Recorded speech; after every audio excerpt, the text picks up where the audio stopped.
ও আমার জানার যুবকের, আমি আপনাকে বলছিলাম নবীর মহব্বত সম্পর্কে দলিল দিতে আমি আপনার কাছে অনেকটা কথা বলেছি।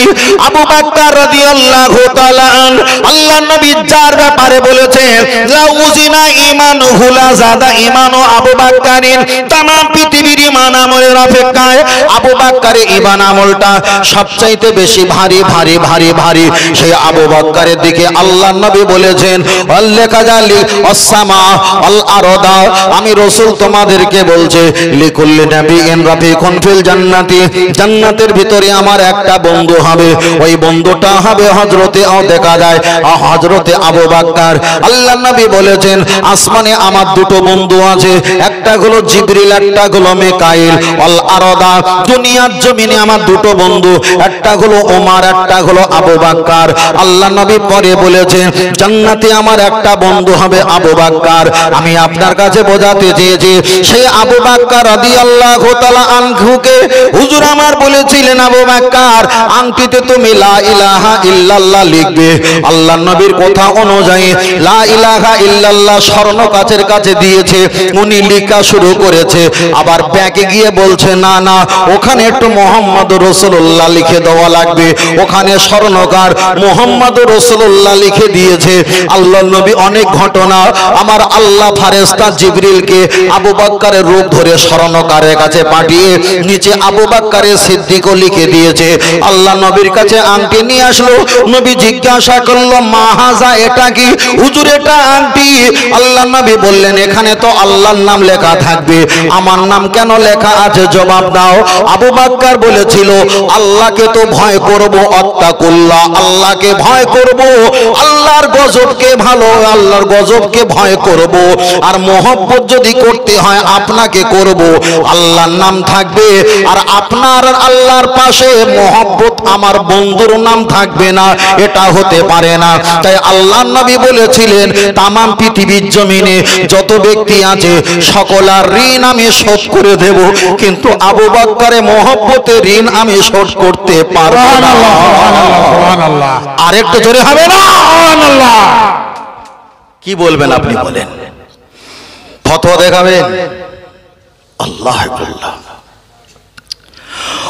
ও আমার বাপজিরা আগিয়ে চলে যাওয়া যাক, লক্ষ্য করে দেখা যায় আপনার কাছে আর একটা কথা বলছি, আপনাদের জানা কথা, শুধু লজিক আর উদাহরণ মেসালটা দেওয়ার জন্য এত দূর পর্যন্ত একটু আগিয়ে যাব। আল্লাহ নবী সাহাবা হযরতে ওমর আবু বকর রাদিয়াল্লাহু তাআলা আল্লাহ নবী জুব্বা টুপি দিয়েছিলেন কাকে? আয়েশকুরনি হুজুরকে আল্লাহ নবী গিফট পাঠিয়েছিল। আবু বকরকে জিজ্ঞাসা করলেন ইসমুকা ইয়া কি, তুমি কি আবু বকর? বলেছিলেন নাম নাম, হ্যাঁ হ্যাঁ আমি আবু বকর। ও আবু বকর তোমার গালে তো সব দাঁত আছে। আমি কি ওমর? বললেন আমি ওমর। ওমর তোমার গালে তো সব দাঁত আছে। আমি অয়েস শহর, আমি কুরুনি শহরে বসবাস করি, আমার নাম হলো অয়েস আল কুরুনি, আমার গালে একটাও দাঁত নেই। এবার আপনি বলেন সাহাবারা নবীকে ভালোবাসতেন, সাহাবার মতো পৃথিবীর কোনো ওলি আউলিয়া হতে পারবে না, কিন্তু ওয়াইস কুরুনি নবীর মহব্বতে দাঁতটা ভেঙেছে। আমার আল্লাহর নবী ওয়াইস কুরুনির জন্য আবু বকর ওমরকে পাঠিয়ে দিয়ে জুব্বা টুপি তানাকে গিফট বানিয়েছে। তাহলে এখানে প্রমাণ হয়ে যায় নবীর মহব্বত করলে দুনিয়াতে গিফট পাওয়া যায়, পরকালেও জান্নাত মিলে যায়। সুবহানাল্লাহ সুবহানাল্লাহ। আল্লাহ নবীর মহব্বত সম্পর্কে বলছিলাম, ওয়াইস আল কারনি সম্পর্কে বলেছি। এবার আমি আপনার কাছে একটা বার বলছি, মহব্বত আর আবেগ হয়ে যায়।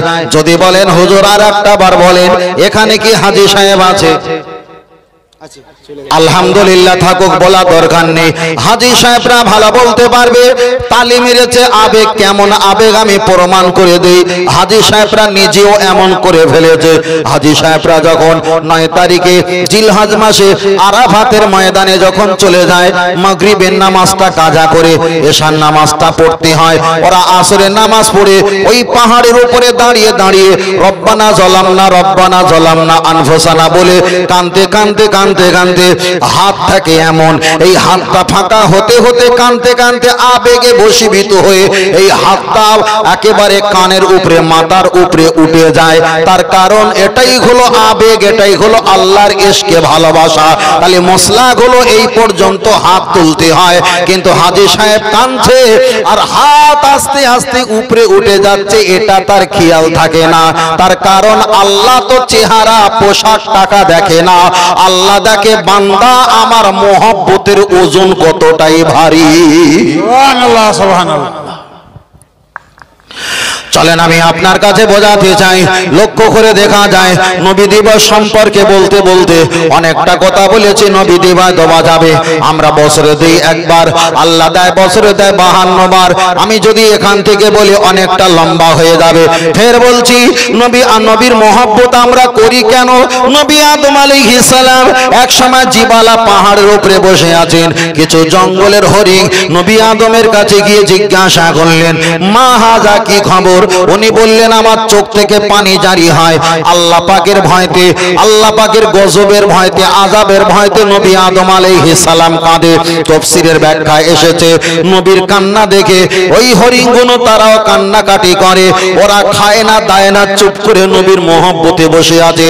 অনেকক্ষণ হয়ে গেল, সন্ধ্যার আগে নবী আদম আলাইহিস সালাম বললেন, তোমরা চলে যাও।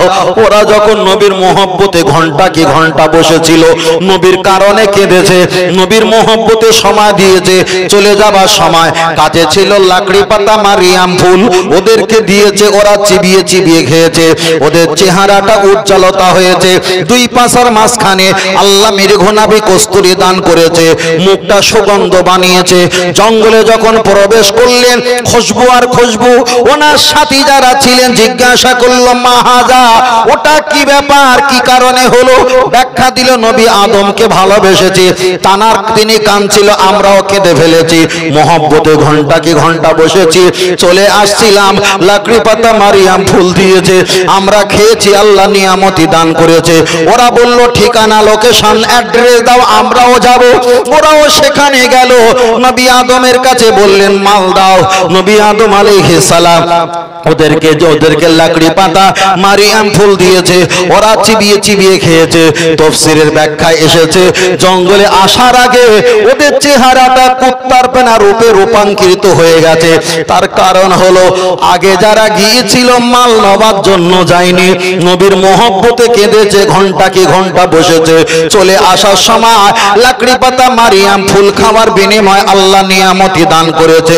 দ্বিতীয় দল যারা গেছে, এরা শুধু মাল নেবার জন্য গেছে, তারাও খেয়েছে, চেহারাটা রিয়াকশন পরিবর্তন হয়েছে। আমরা ইবাদত করি, আমরা নেকি পাওয়ার জন্য নয়, আমরা মিলাদুন নবী জজ মাহফিল বস্ত্র বিতরণ কেরাত প্রতিযোগিতা খতম পড়ি শুধু আল্লাহকে আর নবীকে রাজি করার জন্য। আমরা যদি কিয়ামতের ময়দানে আল্লাহ পাকের কাছ থেকে রহমত নিতে যদি ভুলে যাই, আমরা নবীর মহব্বতের কারণে আল্লাহ আমাদের রহমত দেখে দিতে আর ভুলবে না। আরেকটু জোরে হবে না? সুবহানাল্লাহ। ফের বলছি দাদু ভাই, কি করবেন? মহব্বত নেবেন। এবার অনেকে বলবে, হুজুর মহব্বত করে কি শুয়ে থাকবো, ওতে কি জান্নাত পাওয়া যাবে? আরে বাব্বর, আবুল আহাব মহব্বত করেছিল বেঈমান হালাতে, আর যদি ঈমান হালাতে মহব্বত করতো সোজা জান্নাতে যেত, ঠিক না বেটা? আল্লাহ। এবার যদি বলে, হুজুর নামাজ রোজা করতে হবে না, আচ্ছা আমাদের আহলে সুন্নাত ওয়াল জামাতের কোন বক্তা আলেম বলেছে নামাজ রোজা করতে হবে না? কেউ জীবনে বলেছে? কেউ জীবনে বলেনি, কখনো বলবে না। নামাজ রোজা হজ যাকাত তাসবিহ তেলাওয়াত করতে হবে, শুধু আমাদের একটাই উদ্দেশ্য, আল্লাহকে তুমি মেনেছো, ইবলিসও আল্লাহকে মেনেছিল, কিন্তু পার্থক্য ছিল নবীর ব্যাপারে। পার্থক্য ছিল কার ব্যাপারে? নবীর ব্যাপারে। তুমি আল্লাহকে মেনেছো, ইবলিসও আল্লাহকে মেনেছে। তুমি ইবাদত করছো, ইবলিসও ইবাদত করছে। তুমি আল্লাহ জিকির করেছো, ইবলিসও জিকির করেছে।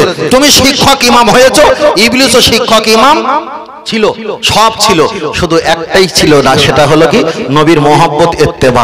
এখন তোমার ভিতরে সব থাকে আর নবীর মহব্বত ইত্তেবা যদি না থাকে, তাহলে ইবলিস যদি জাহান্নামে যায়, তুমি কি জান্নাতে যাবে? মায়েরা একদম কথা বলেন না মা। আল্লাহ। ও আমার বাপজিরা, আমি আপনাকে বলছিলাম মোহাম্মদ সম্পর্কে বলতে বলতে অনেকটা লম্বা হয়ে গিয়েছিলাম। এবার আপনার কাছে আমি আর বেশি বলবো না, আর একটা নাম্বারে যাই। এটা নিয়ে তো অনেকক্ষণ হচ্ছিল, আরেকটা না যাই বাবা, 11টা বেজে গেছে। এবার চলেন আমি আপনার কাছে আর একটা কথা বলি। তাহলে নবী দিবস সম্পর্কে হয়ে গেছে, আলহামদুলিল্লাহ ভালো। এবার চলেন দ্বিতীয় নাম্বার হলো দোয়া শেষে লা ইলাহা ইল্লাল্লাহ মুহাম্মাদুর রাসূলুল্লাহ বলা যাবে কিনা। চলেন আমি আপনার কাছে বলি, লক্ষ্য করে দেখা যায় আল্লাহর নবী বলেছেন আর সবচাইতে বড় ইবাদত সেটা হলো নামাজ। আপনি নামাজ পড়বেন, দন্তময় আকার ময় আকার দুর্গিজ নামাজ। দ্বিতীয় নাম্বার চলছে, খেয়াল রাখবেন। হ্যাঁ, ঘুরে যাবেন। দ্বিতীয় নাম্বার হচ্ছে ওয়াজ, কিন্তু আমার পর তোর করতে হবে, ঠিক আছে? তাহলে দ্বিতীয় নাম্বার হচ্ছে দেখা যায়, দ্বিতীয় নাম্বার আমি আপনার কাছে বলছিলাম কি দোয়া শেষে কলেমা শরীফ পড়া যাবে কিনা। অনেক কটা আমি আপনার কাছে বলতে, আপনি একটু ভালো করে কর্ণপাত করেন। আগিয়ে চলে যাওয়া যাক। আপনার উজুনায় আপনি ওয়াজ করতে পারেন, উজুনায় ওয়াজ শুনতে পারেন, উজুনায় মসজিদে আজান দিতে পারেন। তবে এই না যে সকালবেলা বলবে না। মফিজুল ভাই সুন্দরবন থেকে বলে গেছে উজু ছাড়া মসজিদে আজান দিতে হবে, ওয়াজ করতে হবে, এটা আমি বলছি না। উজু যদি না থাকে ব্যতিক্রম ওয়াজ করতে পারেন, ওয়াজ শুনতে পারেন, মসজিদে আযান দিতে পারেন, আপনি কবর জিয়ারত করতে পারেন, সালামে কিয়াম পাঠ করতে পারেন, আপনার উজুনায় হাত তুলে মোনাজাত করতে পারেন, আপনার উজুনায় ছাগল বকরি দম্বা মহিষ কুরবানি জবাই করতে পারেন, আপনার উজুনায় তাবিজ লিখতে পারেন, ঝাড়ফুঁক করতে পারেন, আপনার উজুনায় লা ইলাহা ইল্লাল্লাহ জিকির করতে পারেন, আপনার উজুনায় ইফতার খেতে পারো, আপনার উজুনায় সেহরি খেতে পারো। আপনার উজু যদি না থাকে, কোরআন যদি মুখস্থ থাকে, কোরআনে হাত না লাগিয়ে বিনা উজুতে মুখস্থ থাকলে কোরআন মুখস্থ পড়তে পারো। কিন্তু হানাফি মাযহাবের মাসলা হলো উজু আছে, তারপরেও যদি সন্দেহ হয় আছে না গেছে, এমন যদি সন্দেহ হয় আপনাকে নতুন করে উজু করতে হবে। তার কারণ নবী বলেছেন সবচাইতে বড় ইবাদত হলো নামাজ। নামাজ দন্তন্নয় আকার ময় আকার বর্গীর নামাজ, দন্তন্নয়তে নমিমো, আকারেতে আমার, ময়তে মাতাকে, আকারেতে আল্লাহর, বর্গীর জয়তে জন্য নত করিব আমার মাতা একমাত্র মহান আল্লাহ পাকের জন্য। আর একটু জোরে বলেন সুবহানাল্লাহ, আর একটু জোরে বলেন সুবহানাল্লাহ। চলেন ওই কলেমা শরীফ পড়া যাবে কিনা বলবো, তো একটু ঘুরিয়ে না বললে সহজ হবে না। চলেন, আপনি নামাজ পড়ছেন, নামাজ পড়তে বলেছেন কে? আল্লাহ। নামাজ কিভাবে পড়তে হবে শিখিয়েছেন কে? নবী। আল্লাহ বলেছেন নামাজ পড়ো, কিন্তু কিভাবে নামাজ পড়তে হবে শিখিয়েছেন কে?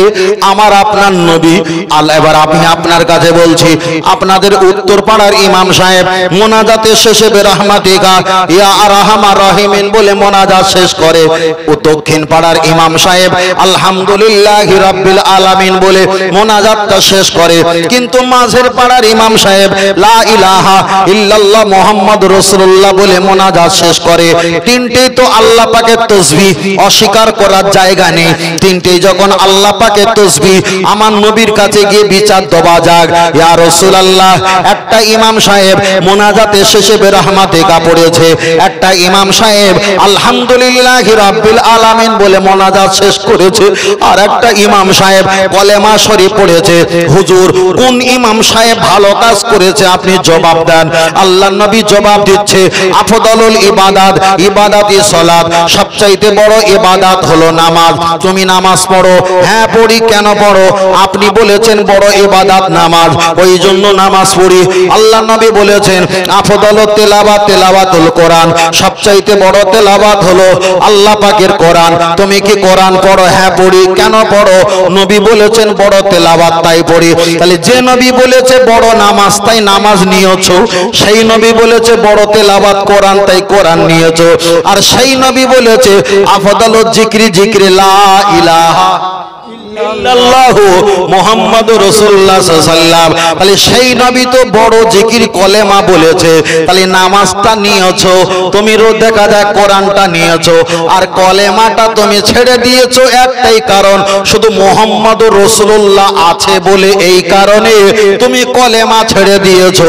আল্লাহর নবী একটা হাদিস বলেছে মান আসানি, যারা আমাকে ছেড়ে দেয় ফাকাদ আসাল্লাহ, আমার আল্লাহ তাদেরকে রহমতের কাছ থেকে সরিয়ে দেয়। দেয়, মান আতানি, যারা আমাকে নেয়, ফাকাদ আতাল্লাহ, আমার আল্লাহ পাকের ইত্তেবা করা হয়ে যায়। আর একটু জোরে হবে না? সুবহানাল্লাহ। আমি তাদেরকে গালি দিয়েছি না। তবে শোনেন, আপনি যে নামাজ পড়েছেন কার ইবাদত? আল্লাহর। কে বলেছে বড় ইবাদত? নবী বলেছে। নামাজ পড়ছো, নামাজে কোরআন পড়া হয় না? হয় না? কোরআন পড়া হয়। নবী বলেছে বড় তেলাওয়াত কোরআন, তাই কোরআন পড়ছো। আর নবী বলেছে বড় জিকির, ওটা পড়া হয় না। তাহলে কোরআন নিয়েছি, নামাজ নিয়েছি, বাদ দিয়েছি কোনটা? ইবলিস ইবাদত নিয়েছে, তসবিহ নিয়েছে, সেজদা নিয়েছে, শিক্ষক নিয়েছে, গুজারি সবকিছু নিয়েছে, আল্লাহকে নিয়েছে, বাদ দিয়েছে কোনটা? নবী। এখন এ যদি জাহান্নামে যায়, এ যদি জান্নাতে যায়, তাহলে ইবলিস তো অ্যাপ্লাই করবে যে আল্লাহ আমি কি দোষ করেছি, আমারটা তো দরকার ছিল। কথা বোঝেননি? আমি এদেরকে ইবলিস বলেছি না, শুধু বলেছি রহিমের বাপ বড় কুকুর, তাই পুষতে ভালোবাসতে এক্ষুনি বলবো না, পরে বলবো। এখন কুকুর এই পর্যন্ত চলুক, তাই না? চল না কে দেয়। ও আমার বাপজিরা, চলেন আমি আপনাকে বোঝাতে চেয়েছি। লক্ষ্য করে দেখা যায় আমরা নবীর নাম, আমরা নবী পাকের নাম নিয়ে কলেমা শরীফ পড়ে মোনাজাতটা শেষ করি। আমি আপনার কাছে এবার একটা বার বলছি, আমার আল্লাহকে মানলে নবী মানা নয়, নবীকে মানলে আমার আল্লাহকে মানা হয়। আপনি যদি কলেমা শরীফ পড়েন, আল্লাহকে পাওয়া যাবে, নবীকে পাওয়া যাবে, নবীকে পাওয়া গেলে আল্লাহকে পাওয়া যাবে। নবী আদম আলাইহিস সালাম 350 বছর ফুরফুরা দাদা পীর রহমাতুল্লাহ আলাইহি বলেছেন, বশিরাত আল্লামা রহমাতুল্লাহ তিনি লিখেছেন, কিতাবটার নাম হলো মিলাদে মুস্তাফা। ওই কিতাবে বলেছেন নবী আদম আলাইহিস সালাম 350 বছর ধরে আল্লাহর কাছে কান্নাকাটি করেছে, আমার আল্লাহ একবারও রহমতের নজরে তাকায়নি। যেই নবী আদম আলাইহিস সালাম আমার নবীর নামটা দিয়ে আল্লাহর কাছে যখন কেঁদেছেন, আমার আল্লাহ নবী পাকের নামের বরকতে আল্লাহ কান্নাকাটিকে বন্ধ করে দিয়েছে। তাহলে আপনারা আমার বাপ নবী আদম মা হাওয়া, তারাই যদি আমার নবীর নাম দিয়ে আল্লাহর কাছে যদি পরিত্রাণ পায়, যদি রেহাই পায়, তাহলে আমরা হলাম গুনাহগার। তাহলে উচিত হলো আমার নবীর নামের ওসিলা দিয়ে আল্লাহ পাকের দরবারে যাওয়া। যেমন কি নবী মুসা আলাইহিস সালামের একটা উম্মত ছিল, উম্মত আবুল হারেসা। উম্মত নবী মুসাকে ভালোবাসে, আমার নবীর নামটা কেটে কেটে বাদ দিয়েছিল, ঠিক না বেটি? তাহলে বাদ দেবার কারণে আল্লাহ তাকে গোসাপ বানিয়ে দিয়েছে। আমার নবী ক্ষমা করেছে, আমার আল্লাহ তাকে ক্ষমা করেছে। যারা আলহামদুলিল্লাহ নিয়েছো, রহমতেকা নিয়েছো, আর বেছে মোহাম্মদ রাসূলুল্লাহ কেটে বাদ দিয়েছো, আবুল হারেসার মতো গোসাপ না হলে হাসরের ময়দানে আল্লাহ তোমাকে কুত্তা আর জাহান্নামের লিডার বানাবে, ঠিক না বেটি? ঠিক। ফের বলছি, এমন ভাবে ঘুরিয়ে ফিরিয়ে মারবো তোর ক্ষমতা নেই পালানো। বলে হুজুররা শুধু গজল পড়ে আর নাত পড়ে, ওয়াজ নসিহত করে, এখন একটাও গজল হয়েছে কি? একটাও গজল হবে না। তোরা দাঁত ভাঙা জবাব দেবো। চলেন, যদি বলেন কেমন দাঁত ভাঙা জবাব, ছোট করে একটু গল্প বলি, ছোট্ট করে বলি, আপনার অসুবিধা হয় না তো? আলহামদুলিল্লাহ, আমার দাদু ভাই বসে আছে, আলহামদুলিল্লাহ, কোনো ব্যাপার নেই। মাশাআল্লাহ। বসিরাট আল্লামা রুহুল আমিন রহমাতুল্লাহ আলাইহির এলাকায় বিহারি থেকে একটা ছেলে বিয়ে করেছিল বসিরাট এলাকায়, আর সেই ছেলেটা আলেম, ভালো আলেম, মাওলানা। তা এলাকার জামাই না, তাই এলাকার জামাই ফতোয়া দিয়েছে তোমরা দাড়ি রেখেছো, দাড়ি রাখা হারাম। আর বসিরাট হুজুরের কাছে খবর চলে গেছে যে হুজুর একটা আপনাদের এলাকার একটা জামাই হয়েছে, ওই বিহারের সাইডে বাড়ি, তিনি ফতোয়া দিয়েছে দাড়ি রাখা হারাম। তা বসিরাট হুজুর বলছে সে কোথায়? তা বলছে হুজুর সকালবেলা ও শাশুড়ি মা নাস্তা দিয়েছে, এখন ওই দলুজু বসে নাস্তা করছে।